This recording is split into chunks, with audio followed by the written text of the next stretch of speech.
PM किसान scheme को नहीं सरकार देवे गुड न्यूज। चाषी खाता को आसब 8,000 टंका। पीएम किसान चाषी को पुणी मिल पारे खुशी खबर।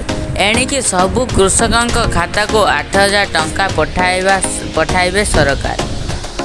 तो चलते जाना संपूर्ण खबर टी जाना पूर्व भिडियो लाइक कर दिखाँ। हम चैनल से जुड़ रहा घर चैनल को सब्सक्राइब कर पाखे रास्ता बेल आइकन को दबाई दिखाँ। पीएम किसान सरकार जन कल्याण योजना मध्यरु प्रधानमंत्री किसान योजना अन्यतम। यह प्रधानमंत्री निजे तदारख कर उत्स गुड़िक दाबी कर वर्तमान यही योजना अधीन प्राप्त परिमाण वृद्धि होगाक जाउछि। यार अर्थ हेउछि सरकार वर्तमान वार्षिक 6,000 टंका बदल 8,000 टंका देवा कथा कहउछन्ति।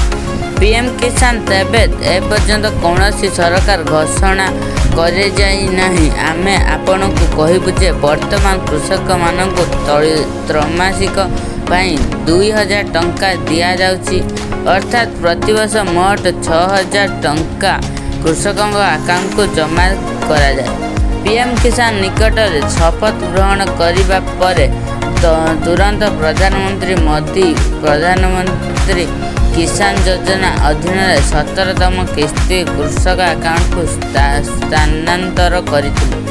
18तम किस्ती हिताधिकारी तालिका मध्य प्रस्तुति हेबा आरंभ करिछि। पीएम किसान किंतु चाषी एक खुशी खबर हेउछि एक बजेट अधिवेशन एही योजनार परिमाण 2,000 टंका वृद्धि होई पारे आलोचना हेउछि।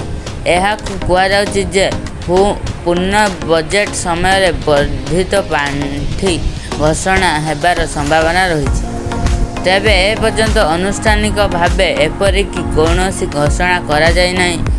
वास्तव में 2024 आर्थिक वर्ष संपूर्ण बजेट जुलाई मासरे उपस्थित हेबो, जेउथिरे कल्पनाजनक करा जायछि जे एथर सरकार प्रधानमंत्री किसान योजना अधीन प्राप्त परिमाण वृद्धि करिपारंती। जदि एपरि घटे तेबे सरकार राजकोष उपरे 20,000 कोटी टंका अतिरिक्त बोझ हेबो।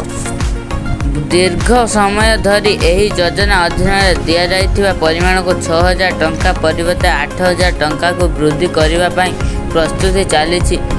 देशर बाकी कृषक माने 6,000 टंका पाउछन्ति, किंतु राजस्थान रे चाषी को 8,000 टंका दिया जाउछि।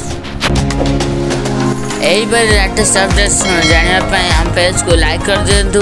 सब्सक्राइब न करथिले सब्सक्राइब करी पाखरे बेल आइकन को दबाइ दियंतु।